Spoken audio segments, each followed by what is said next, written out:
Hello and welcome to Gravitas Conversations. Politics touches every aspect of our lives. Curriculum we study, roads we drive, businesses we set up, interest rates we get, and nowadays even the dresses we can wear and food we can eat. But most of us keep away from politics, giving one excuse or the other. And then we lament the state of the country. That's why I'm excited to discuss with the first generation politician, Dr. Sarika Verma, about this particular topic. She's a practicing doctor and a spokesperson for AAP in Haryana. I want to make one thing very clear. Even though my guest is from a particular political party, we are not discussing a particular ideology. We talk about politics in general and what we, as common people, can do to participate and improve politics in our country. Hope you enjoy our conversation. Hello, Dr. Sarika. Welcome to Gravitas Wins Thank you, Conversations. Joseph. Thank you very much for having me here. Dr. Sarika, let's start with this. How did you get interested in politics? How did you get started in politics? So, for a long, long time, I was studying. For 16 years after school, I was studying graduation, post graduation, super specialization, senior residency. So, it was a very long journey. And for that time, the only thing I did was study and attend to my domestic responsibilities. But once the practice started and it picked up, you reach a certain level in society when you want to give back to society. And at that Hmm. time, watched with a very neutral interest, because at that time I was not interested in art at all. And I was watching this whole phenomenon take place over the Anna movement and all the things that were happening. But I was quite distant from it. I had no intention of joining it. But one thing led to another. I had a chance meeting. A friend of mine took me for a meeting with Yoginder Yadav. I heard what the dream that they had for India, and one sentence that touched my heart was, "किसान का doctor का बेटा doctor नहीं बनेगा, किसान का बेटा भी डॉक्टर बन सकता है." We are going to transform the education of the country to such a level that even the poor and the uneducated can access good education and become doctors. So that was a thing that made me think that, yeah, maybe I can join this party. And I paid 10 rupees and I took my membership. And then, it's been 10 years after that. No looking back. Yes. Ma'am, being a politician, at least the way we look at it, is a full time job. Yes. You are a practicing doctor, you have kids, so you have your domestic response. So, how do you balance out all of these Yeah, things? so I mean, it's definitely not easy, and I don't have just one practice. I do my surgeries in a corporate hospital here in Gurgaon. I run a OPD morning and evening. I also have 11 other centers, total of 12 centers of allergy doc in Delhi, Bombay, Gurgaon, Chandigarh, and Udaipur, where I visit personally. So I already have a very, very hectic professional life, and my plate is full. Plus I have two kids. My daughters, they're taking their exams now, Yeah. and I have all the domestic responsibilities. Other than that, I am very actively involved with the Indian Medical Association. I'm the chairperson for the Women Doctors Wing. I'm the ENT Association president in Gurgaon. So yeah, I have my hands full. But politics is something that I have realized that, if you want to do public service, you can either do it as a doctor, like I do in my clinic. So that is at your personal level, what you can do for society. And then there is something like you can do work as an NGO and maybe help about a small section of people. But I realize if you want to help the crores of people, then you have to change the politics. And Hmm. Arvind ji says, you have to be a part of the system to change the system. But when you decide that you want to change something and you start dreaming a bigger Hmm. dream, and that dream involves transforming the lives of multiple, thousands and crores of people, then you realize that politics is the only way to do it. I understand politics is the way to touch millions of people. And also, as you rightly said, you have to be part of the system to transform that particular system. Otherwise, you can always stand outside the system and complain as much as you want, but nothing is going to change, Yes. right? Like as you rightly said, you are an upper middle class and you are already busy with a lot of your corporate work, and which is what happens with a lot of people as well. How do you balance out, or what are your, like, say for example, time management principles, or how do you think about balancing out your corporate responsibility as well as the politics that So, comes in. you have to plan every day in hours, not as in, in days. Hmm. So, I know I have reduced my medical hours. I used to do my OPD for 8 hours. I've reduced it to 2 hours in the morning, 2 hours in the evening. I still generate more revenue than I used to do when I was working 8 hours. So that way, that has not affected my work. And then you have to prioritize. So today, suppose suddenly we have like yesterday, for example, being a Sunday, we had five political meetings, and I attended all of them Hmm. from 10 a.m. to 7 p.m. I was out, and Hmm. before that, I inaugurated a walkathon at 6:30 a.m. And then from 8 to 9, I was at a Indian Medical Association athletics meet where I played shot put for the first time. So, I mean, you have to have the passion for doing what you do, and that gives you the Hmm. energy to, put into so much time, because most people would enjoy their Sundays, and I don't remember the last time I had a vacant Sunday. I mean, the last 3 years, I don't remember a single Sunday when I did nothing. But I give time to my family. So once I'm back home at 7, then I spend enough time with my children. I see that all their projects, their photographs, their printouts, everything is done, and spend time with the family. So basically, you have to prioritize. If you have a schedule and you follow it thoroughly and you don't waste any time, then you'd end up doing a lot more than you thought you could do. I'm definitely doing more in my day than many people do in a week. So yeah, it's Thank just you. about time management. Yeah. So, if I may summarize what you are saying, is that one is that you have a passion for whatever that you're doing, and second, you need to prioritize what you're doing, and then plan it out, and then that will happen. Let's talk about some bit about the politics now. The Indian politics has become a choice between a bigotry and corruption. Can we do anything about it? Is there an alternative? Is it always going to be polarized situation in the country? Many people feel by the time they reach their 40s, they become very cynical, but I Hmm. retain the optimism that I had in my childhood. I honestly believe that change can happen. I believe in the inherent goodness of people. I believe that all Indians, more than 99.99% Indians, are good, and they want to think for the country, and they are very patriotic. And all of us have a dream that we can improve the status of the nation and see it fly high among the committee of nations. So that is, of course, the guiding principle behind what we do. And the only way to transform this country is through education reforms. You have to have a revolution in healthcare and education, and that will improve the lives of all your low income groups to such an extent that we will automatically become a developed nation, and we won't need to depend on religious bigotry. We won't need to depend on corrupt practices, because with education comes a desire and the power to make a difference, to make correct choices. And I think education and healthcare, if you give them two things, most of the country will get better by itself. So yes, I do think that bigotry has run its life, and most of us are sick and tired of it. We don't want to accept what is happening in the name of religion in this country. 99.9% of Indians want peace and harmony. We have lived peacefully for 75 years, and we can continue to do so without fear mongering and hate mongering. Okay, we have heard this education, healthcare, and 99% of the Indians are really good. They really want India to progress so that they can progress. Now, not all of them can take up some form of a political role like what you are doing. So, as common people, what can we do in participating in politics? Just more than just voting. Most of us are just voting. But other than that, is there anything that common people can do?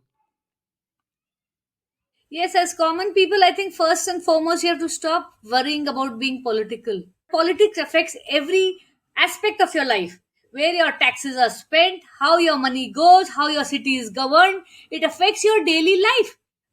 So you cannot, I think Indians have to stop being apolitical. Choose to be political, have a point, have an opinion, choose to agree to support this person on one issue and support another person on another issue, but make a stance, take a stance. I think that is the first thing that you have to do. Second thing you have to do is you must vote. I know so many people who have the loudest political opinions, but they do not have a voter card. Your opinion means nothing if you can't vote. Third, when it comes to voting day, consider it that the most important thing of that year is to go and cast your vote, because the middle class and the upper middle class are not taken seriously by politicians, because they say कि अरे ये लोग condominium वाले तो the voting वाले दिन छुट्टी पे चले जाएंगे, they will say long weekend and they will go. So that is why you're not taken seriously. If all the people who live in condominiums and who drive cars and everybody who has big houses, they go out and vote as a duty, as a priority, you see how the political scenario will change. You see how they will talk about your middle class. So, and fourth and most importantly, expect better from your representatives. Expect that they will do a good job, and if they don't do a good job, ask questions. We are so afraid to ask. We are so afraid. My husband tells me all the time that you're going to go to jail. Look, they are trying to arrest the Congress spokesperson who's a very big shot, and you are nothing. And you're going to go to jail. Now look, Manish Sisodia has gone to jail. So you're going to go to jail. But I think we must ask questions. We're not making horrible personal accusations, but you must ask कि अगर आप 100 crore rupees आप मेरे NGT का fine लगा है मेरे गुड़गांव के कॉर्पोरेशन पे, who is responsible? Who are the people that you are going to hold accountable for this 100 crore rupees? That's my hard earned money that we are giving. So people must ask for questions and ask for accountability. We must expect better from our politicians. And if we do that, you will see the political discourse of this country will change. Ask your people, because you know what politicians do? One question, they think it's spam. Two questions, they start worrying. And three questions is public opinion. So when you keep asking questions, they will be very bothered to answer that. Doctor, I hear what you are saying. You are saying we need to ask questions, we need to ask for accountability. Again, you as a political leader, you have a certain kind of a role. You might be able to ask questions. Me as an individual, maybe even living in an apartment or a condominium, how can I ask questions? What are the avenues that I have as an individual, as a common person, as an employee? What avenues I have to ask for questions and accountability? Social media is a fabulous platform. Social media is a great equalizer. I mean, Twitter. If most people, Indian, less than 2% Indians use Twitter. But if you use Twitter, the politicians take you very seriously. And I'm not speaking to you as a political person. I'm speaking to you as a common citizen. And the work I've been doing in Gurgaon in the last 10 years is primarily as a common citizen, because right now my political party is not in power here in Gurgaon, in Haryana, and I don't think we have a great vote share as we speak, until we contest the election soon. So every time I go to the market and I see there's water logging and I see that there are mosquitoes there, larvae, I take a picture. I take a geotag picture and I tag MCG and the local MLA, and I send it out. And I tag the CMO Haryana. And so often I get a call from saying we are calling from CMO office and regarding a complaint, and I ask them which complaint, because I am complaining every 3 days. So I ask them which complaint. So they tell me, okay, this road ka jo the pothole that was there, we have got it fixed. That's a very good. This drain is still being resolved. So if Twitter, I think, is a great way for common citizens to reach out to the political thing. And of course, when you're on Twitter, you'll see that there are certain hashtags. So there are hashtags which are trending. There are hashtags which maybe for your city.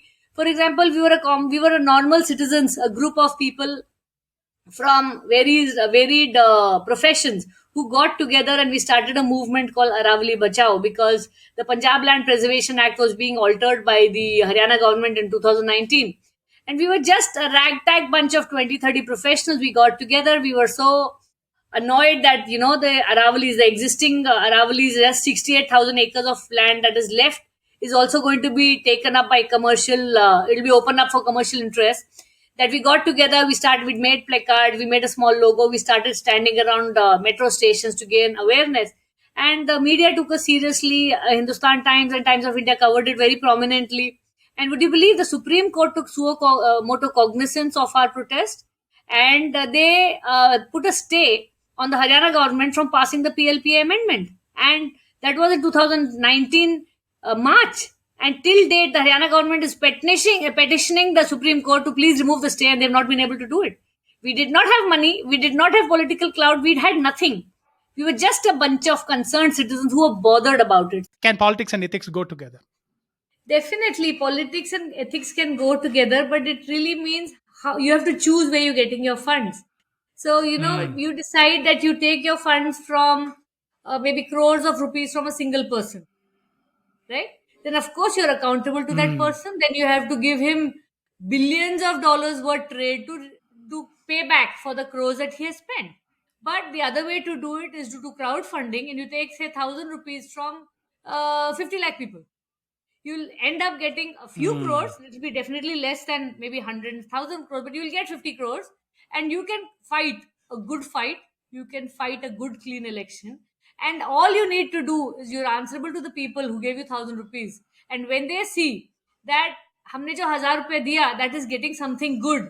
My roads are getting cleaned. My drains are getting better. My Hmm. the schools that my servants' children want to go, they are getting better. My hospital is getting better.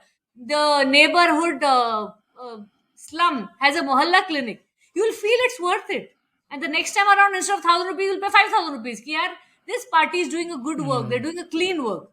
So it depends, first, I'm not going to comment on what other people do, because I genuinely think that there are two ways to fight any fight. One is to try to demean the other person and try to erase their line. The second is to increase your stature and increase your line to such a level that there's simply no competition. I choose the latter because, Absolutely. one, it's tougher. Second, less people do it. It's very easy to sit around mudslinging. But if you keep working, and I'm not scared of hard work. I mean, I'm essentially a very, very hardworking person, as you know, with my schedule. And not everybody has the stomach for it. But I am very happy doing 18 hours, 16 hours work. And I go back to sleep without a care in the world, because that gives me a great deal of satisfaction. And when I do the right thing, I have a clear conscience, and the only reason why I am in politics is because I want to improve the country for my children. I want to give them clean air. I want to. My dream is to see blue skies in Gurgaon. I see all of that in the Western world, and I want everything, all of that. I want clean air. I want blue skies. I want clean water for my children and for the next generation. And if it takes a lot of effort, I'm happy to do it without compromising my ethics. Lovely to hear that, Dr. Sarika. And I mean, hopefully, when people hear this particular interview, lot of people will get involved in politics in one form or the other. I hope so too, Dr. Sarika. Okay, okay. So you talked about all of these things. Now, going forward, let's say, for example, now most of the people think of career as being an engineer, lawyer, doctor, and so on and so forth. But politics is not considered as a viable career option. What can we do to change it? How can young students who are graduating think about politics as a viable career option?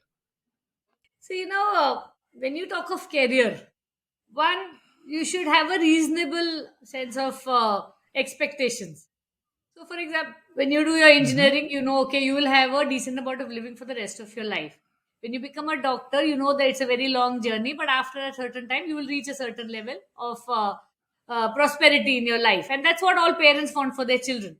Now, of course, other than medicine and engineering and law and accountant, there are so many professions, more than 50 professions. There are people who are, they're radio jockeys, there are lots and lots of options. There's journalism, there's media, there's mass media, there's advertising, and a bunch of things over the internet that I don't even know many of them, the professions that are available.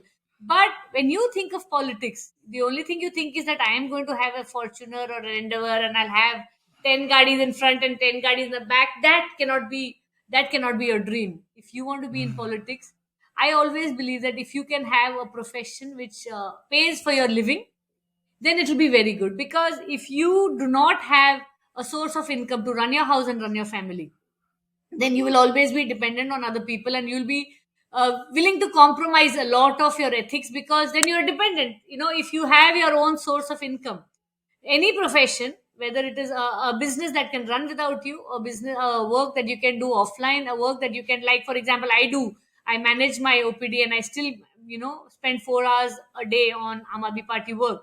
If you are able to do that, I think that's a great way to do politics, Hmm. instead of getting politics full time without having a source of income. Because I know there are, like, Arvindji quit his job as the deputy commissioner of income tax, because his wife was earning. Mm. And Manish Sisodia did the same. But if you have the ability, if you have the bandwidth, that your spouse can fund your campaign, and you can, continue to have a reasonable lifestyle, then it's great. There's some people who cannot do that. So, and professionals like me, it's not possible that there are certain doctors I know who have quit their jobs and are full time into NGOs, they're full time into politics. But that is not my line. As far as right now, I have not reached that status. I'm trying to create a chain of clinics that will pay, they will run by themselves. And when that happens, I think I would be, my dream is, of course, to work full time in politics, to give you 24/7. But right now, I've not reached that position. And when I feel that, yeah, I have enough funds, and then I will definitely love to do that. But I don't think that you can ask youngsters to just aspire to be politicians from the beginning. It's always good to have a career, because politics, there's no guarantee. You may Mm. spend 10 years, 20 years in a particular party and may not become anything, Mm. because there are a lot of other factors, unlike other career options where, okay, if I study this many hours, I'll get 60%. If I study this many hours, I'll get 70%. If I study this many hours, I will get a gold medal, or I will aspire for the gold medal, like in medicine. But politics is not like that. There's luck, there's caste, there's timing, there are so many factors. So people win or lose, but your house should continue perfectly. There should be no strife at home or vulnerability, because then people can utilize that to your disadvantage. That I feel is very important. Thank you. Okay, so I get that particular point that you're talking about, but say, for example, I'm interested in politics, and as you rightly said, I can run my house some fashion or the other. Either my spouse is working, or I can work part time, and then so on and so forth. If I have to be interested in politics and I have to do something meaningful in politics, what kind of subject should I study? Skills to acquire? What kind of experience should I have, if at all I have to come into politics? I think one, you must read a lot. Read a Hmm. lot. Current affairs is one thing, but you must read the history. I have read, Nehru's books. I have read Bhagat Singh. I have read Mahatma Gandhi. I have read. Try to read the history of India. India after independence. Ramachandra Guha. There is so much to read. When you read, then you make an opinion that is completely your own, Mm. and listen to a lot. So, for example, I was in the farmers' protest for 2 years. It lasted almost 390 days, and I was there almost every day I could spare. If I was not traveling after my clinic, I would go there and sit 1.5 hours. And then I listened to a lot of speeches, because there were people from various communities there. There were people from various political backgrounds there. And when you hear different stories, because you cannot imagine that you alone and your life experiences alone can enrich and make you eligible to be a representative of the people. You have to listen to people. You meet various transactions of society. So for us to sit with the asha workers, the anganwadi workers, the ladies who earn 6,000 rupees to 10,000 rupees a month, you sit with them, you listen to their stories, you hear their life, you speak to farmers, you speak to laborers, you speak to union workers. You get a 360-degree view, and which is very different from the one that you've come from. And I think, and you listen to a lot of other speeches, you hear so much about various people's journeys, and that I think is very important. Second, if you want to study, so of course political science would be a great subject. History, civics, you should have a great knowledge about the same. You must read a lot, and I think you must invest in a lot of time in public speaking, because most Mm. Indians are not great public speakers. And gradually over time, if it needs, just sit in front of the stand in front of your mirror and talk. Because, for example, I've been raised in a family where, we speak Hindi at home, but we always spoke English at school. And I still now think in English. So for me to speak fluent Hindi in the state of Haryana, it has taken me 10 years that now I can give speeches in Hindi, because earlier I used to always be translating. So I remember in 2014 election, 2015, I used to stand when we were holding placards on the road at 6-degree temperature. And I used to keep talking to myself and giving speeches in Hindi, so that my Hindi improves, because I'm basically thinking English. So those are things that gradually you work on. These are skill sets. I think you have to listen to people. You have to feel people's pain. Empathy is very important in politics. You have to think about the people that you want to govern. Like, for example, New Zealand also had a lockdown of 21 days, a very strict lockdown, but they gave 48 hours notice. They told people to go and shop and stock up. Anybody who had to travel, they traveled to their vulnerable people. They had to bring their parents home. They brought it, and after 48 hours, they had a lockdown. That is sensible governance. Doing these foolish statements and gimmickry is not good governance, because you cause so much hardship, because you imagine that everybody has a house, you imagine that everybody is well fed and well nourished. You must understand that only 6% Indians have cars, only 33% of Indians have motorized two-wheeler vehicles, only 22% of Indians have houses with more than two rooms. And then you make policies and statements like this, which have no sense, which have no backing, which have no thought got into it. Just shows your lack of empathy for the people you govern. Okay. So you talked about reading, listening, public speaking, empathy. One of the things that you didn't say, but it was so visible in your talk, is also statistics. You know your numbers about how many people have cars and houses and everything. So one of the things that probably should have is also statistics, I suppose. Yeah, so when you read, you get a lot of information. Okay. Reading Dr. is Sarika. knowledge is power. Just for Hmm. anything you are into, whether it is medicine or whether it is, if you know the subject, then you become confident of speaking in public. If you don't know what Okay. you're talking about, then you just come across as a fool. Yeah. Dr. Sarika, uh, again, politicians and politics, it seems like a very serious subject. So how do you, as a politician, how do you have fun? How do you relax? How do you keep your temper, especially under So control? multiple things. Actually, in politics, people are back bitching and going speaking against you and whatnot. And some of the feedback I get from people is, people आपके बारे में इतना बुरा बोलते हैं, आप फिर भी हंसते रहते हो. And the point is that I have a very serious profession. People come to me in pain. They have fever, they Yeah. have throat pain, they have not slept for days.